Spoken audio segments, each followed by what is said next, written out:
L'idée globale d'un éco-village, c'est que c'est 8 personnes minimum, selon ce réseau, qui créent cet éco-village. Il y a une importance au nombre de personnes qui créent cet éco-village. C'est-à-dire qu'il faut qu'il y ait à peu près une centaine de personnes qui constituent un lieu. Il n'y a pas de contrainte au niveau du bâti, c'est-à-dire que ça peut être des habitations fixes ou mobiles. Mais je dirais qu'un éco-village, c'est plus nommé par rapport au nombre de personnes qui le créent, c'est-à-dire 8 personnes, et à peu près une masse quand même suffisante de personnes qui constituent les habitants. Ça peut être un habitat sauvage dans la nature, léger avec comme des yourtes, des tipis, etc. Tout en sachant que ça peut être un peu l'image cliché qui peut être facilement véhiculée. Quand on voit certains éco-villages dans le nord, notamment pas loin de l'Islande, ça peut être des dômes effectivement qui captent la chaleur du soleil et donc la vie se fait à l'intérieur du dôme. Donc c'est des dômes en plexiglas, avec des panneaux solaires et puis un jardin. Voilà. Donc ça peut être très vaste, quoi. Du l'éco-village très technologique à l'éco-village sans technologie. Il y a plusieurs sortes d'éco-villages. Globalement, on parle d'idées d'éco-village intentionnel, c'est-à-dire qu'il y a une intention commune qui fait qu'il y a la force et la volonté de créer quelque chose en commun sur un lieu en particulier. Il y a une idée de permanence et d'impermanence, c'est-à-dire qu'il y a des gens qui sont là la plupart du temps, on va dire au moins 6 mois dans l'année, et des gens qui viennent là pour découvrir, un peu comme des bénévoles, comme des gens qui sont un peu en transition, en changement de vie, qui veulent découvrir d'autres façons de vivre, d'autres façons de faire société, quoi. Et en fait, on retrouve un peu ces deux dimensions et ces deux voies au sein des éco-villages, c'est-à-dire une dimension soit de rupture avec la société conventionnelle et d'aller dans quelque chose, dans l'innovation perpétuelle. Donc quelque chose qui démarre d'un refus en fait, d'un non, c'est pas cette société qu'on veut et on crée autre chose. Et une autre dimension qui part, je dirais, d'une idée de mixité et de tolérance, d'interdépendance plus que d'autarcie et de refus d'une civilisation, quoi. Il faut faire un peu la différence entre ce qui est les éco-villages qu'on trouve dans l'hémisphère nord et ceux qu'on trouve plutôt dans l'hémisphère sud. Étant donné que dans les pays dits en développement par une certaine norme de la population, les éco-villages dans les sociétés dites développées, elles vont rechercher moins d'impact écologique, c'est-à-dire moins de consommation, plus de responsabilisation vis-à-vis de l'environnement, vis-à-vis de la nature, et donc une décroissance économique. Ça va avec plus de sobriété pour économiser les ressources et une idée de partage. Tandis que dans l'hémisphère sud, ça va être plutôt sortir de la pauvreté et développer son activité économique. Et du coup, à mon sens, il y a justement un problème dans les éco-villages au sein de l'hémisphère nord, c'est-à-dire qu'il y a bien souvent un refus de l'économique. Vivant dans une société où on a les structures qui permettent à chacun d'avoir accès à des soins, par exemple, avec plus de facilité, on va dire, il y a un refus, un oubli du facteur économique. Oui, il y a deux choses. Effectivement, ça rejoint les deux dynamiques que j'avais citées. Ouais. Effectivement, l'idée de rupture, c'est-à-dire là on est totalement inconventionnel, on refuse presque. Enfin, dans l'idée, on va refuser l'économique, on va refuser plein de choses pour en créer de nouvelles. C'est intéressant, mais en même temps, c'est une rupture qui est trop franche. Il n'y a pas vraiment de transition entre notre monde tel qu'on le vit, la société telle qu'elle est, avec ses défauts et ses imperfections, son manque d'humanité, son capitalisme néolibéral qui dévore tout, quoi, et qui détruit la nature, etc. Et de l'autre côté, des éco-villages que je pense et que je perçois comme étant plus nature, plus en harmonie, plus mature, plus en harmonie avec des idées qui rejoignent l'économie et l'écologie et qui tâchent de faire un pont entre l'ancien monde et ce nouveau monde qu'on veut voir venir. Parce que derrière l'éco-village, il y a cette idée de changement de paradigme en fait. D'accord. Comment est-ce qu'on va passer effectivement de ce paradigme néolibéral, néocolonial, où on va chercher à dominer l'autre pour avoir ce qu'on veut, plutôt à une idée d'acceptation globale, à quelque chose d'holistique, à quelque chose de parfois de spirituel aussi, dans le sens rationnel du terme, c'est-à-dire j'envisage la spiritualité plutôt comme trouver sa place dans le monde, parce que c'est ça la spiritualité, en tout cas selon Vandana Shiva par exemple. Bah déjà j'en parlais au point de vue spirituel, trouver sa place dans le monde, il y a cette idée de trouver quelle est sa meilleure action, peut être sa mission en fait, ou son activité principale. Et on peut retrouver la même chose dans les éco-villages, tout en sachant qu'il y a cette multi-potentialité qui est plus mise en avant, parce que bien souvent, il y a une dimension de développement personnel, de méditation, d'introspection, de découverte de soi qui est plus prononcée. La différence, elle est dans l'attitude et dans l'intention qui est portée aux choses et comment on fait son activité. On peut très bien vivre de l'agriculture par exemple, puisqu'en majeure partie beaucoup d'éco-villages ou d'éco-communautés, j'aime beaucoup, je préfère le terme d'éco-communauté, souhaitent vivre le plus possible en harmonie avec la nature. Donc il y a cette idée de retour à la nature, mais de connexion plus grande à la nature, j'en parlais. Et donc une agriculture respectueuse, donc, biologique, souvent en permaculture, ou avec une façon de travailler en harmonie avec les écosystèmes, donc avec une science appliquée, avec une idée d'innovation scientifique, agricole, et bien souvent, les personnes qui vivent dans les éco-villages travaillent sur deux dimensions, c'est-à-dire l'énergétique, la guérison, puisqu'on vient d'un monde difficile ou détruit avec une éducation qui est quand même très patriarcale. Et on veut évoluer, on veut changer vers quelque chose qui accueille plus de féminin dans la sensibilité, dans la maturité de la perception des milieux, de l'intuition, de la créativité, etc. Donc il y a deux gros côtés, je dirais un peu. Il y a le côté guérison, nouvelle médecine, alternative, et tout ce qui est dynamique sociale aussi, à travers la danse, à travers le chant, qui est plus mis en avant, tout dépend de dynamiques qui sont oubliées quasiment de notre civilisation et qui pourtant fondent le cœur. En tout cas en anthropologie, on voit vraiment que le cœur d'une société, c'est le chant, c'est la danse, quoi. C'est vraiment c'est le mouvement ensemble qui lie ça. Et donc voilà, je reviens au développement personnel, la méditation, donc la dynamique de groupe, et enfin la connexion à la nature, tout ce qui se fait notamment en France via l'agriculture, quoi. C'est ça, il y a une idée de sobriété, de décroissance, pas forcément radicale quand je parle de décroissance, mais de transition. C'est-à-dire qu'on a un idéal, on a une vision, puisqu'on disait éco-village intentionnel, c'est-à-dire qu'il y a une intention. C'est-à-dire que ça n'est pas forcément spirituel, ça n'est pas forcément... c'est une idée culturelle derrière, bien sûr. Ça peut être politique, ça peut être donc spirituel, ça peut être traditionnel. Voilà, il peut y avoir plusieurs optiques d'ouverture de ce nouveau champ en fait.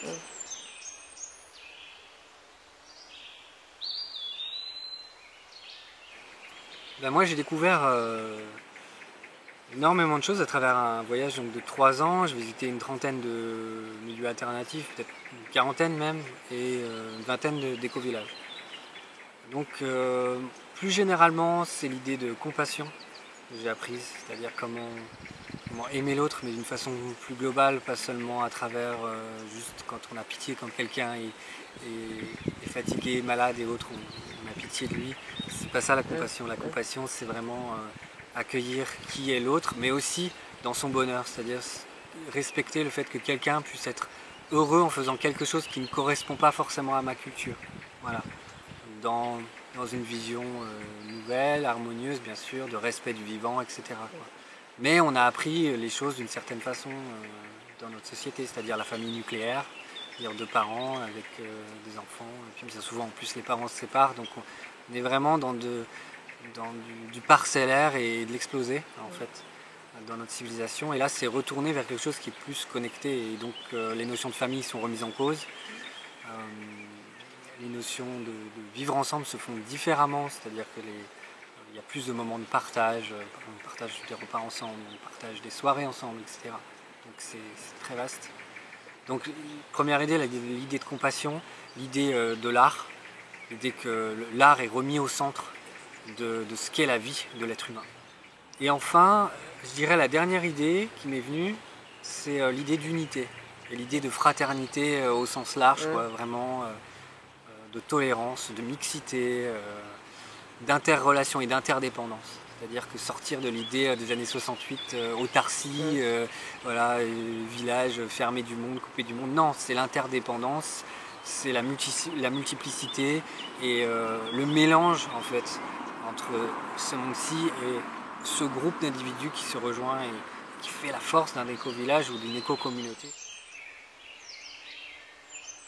Il y a une idée de masse critique à partir de laquelle en fait les individus ensemble vont créer quelque chose de différent et ils sont suffisamment nombreux dans cette masse pour ne pas être influencés et donc au lieu d'évoluer ensemble, involuer, c'est-à-dire diminuer leur optique, leur vision parce qu'ils sont soumis aux pressions de l'extérieur. Plus un groupe grandit, plus il a de résistance, de résilience face à l'extérieur. Donc il y a une idée de masse critique. La masse critique, on l'utilise plutôt par rapport au créatif culturel. On dit que voilà, il faut un certain nombre d'individus pour faire changer toute la société. Mais c'est aussi la même chose à petite échelle.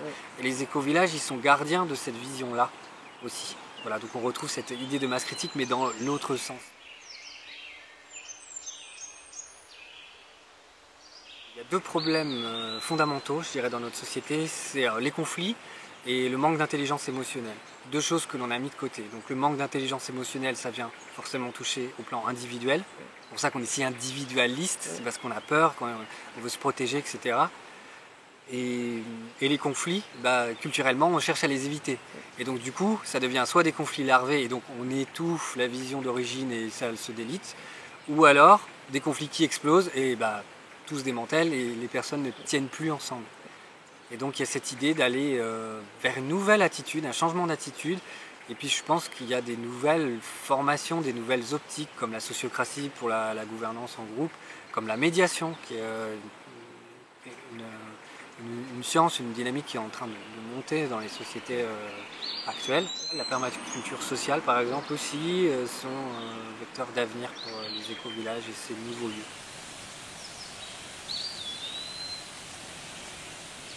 Eh ben, n'ayez pas peur de l'échec. Moi, si je réussis aujourd'hui, si je réussis dans ce que je fais, c'est que j'ai fait beaucoup d'échecs.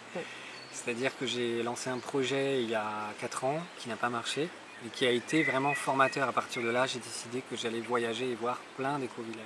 Ne serait-ce que visiter, voir ce qui se passe en Allemagne ou même en Belgique.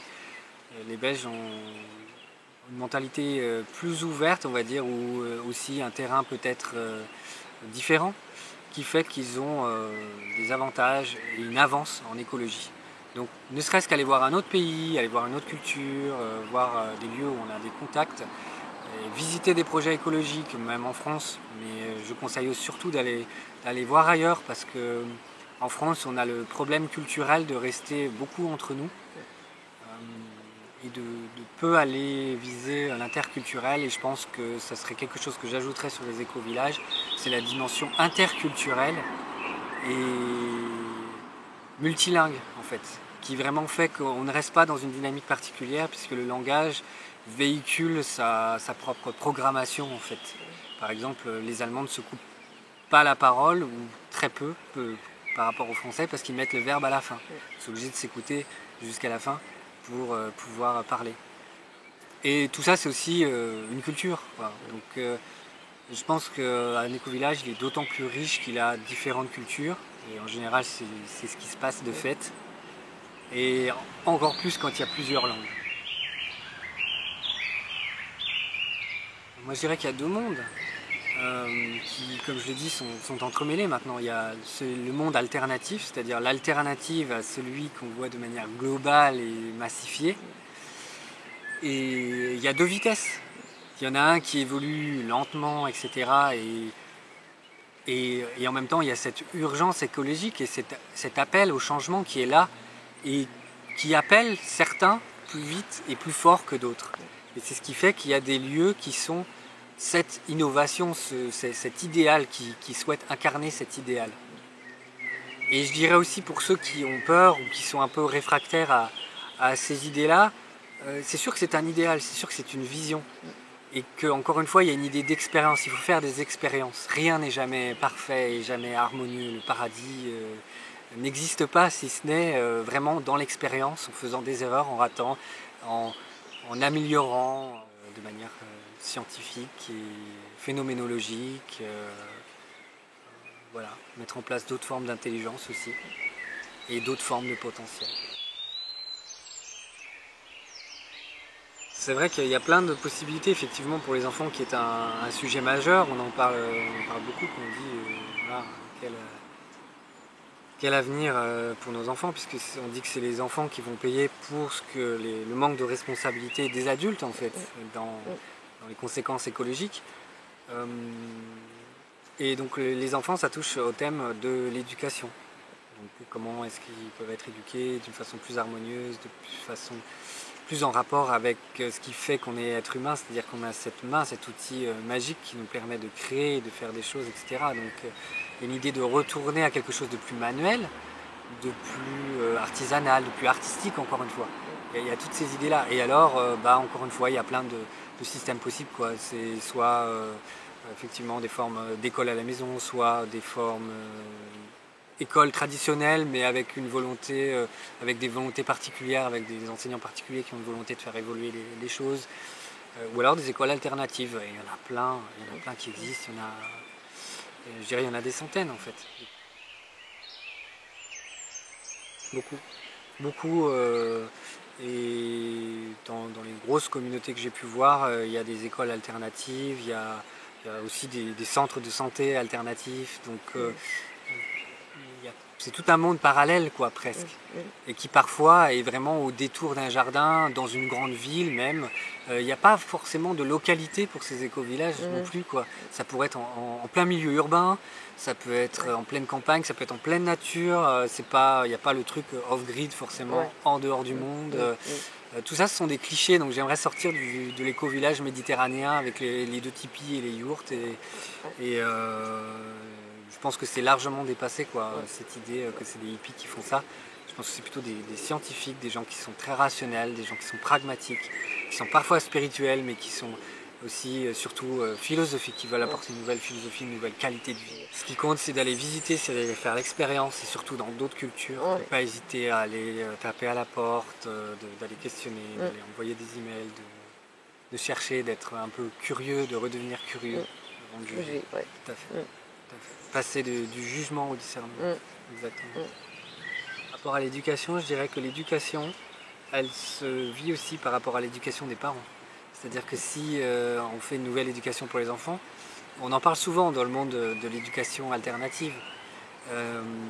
Oui, d'accord, ok, une nouvelle école, bien. Mais si les parents viennent de cette culture-là et véhiculent des valeurs qui ne correspondent plus, il y a un déséquilibre et voilà, et les enfants sont toujours sujets à ce problème d'éducation, puisque on en retourne fondamentalement à la même chose. Donc les adultes doivent aussi se rééduquer eux-mêmes, et donc on en revient sur le thème du développement personnel.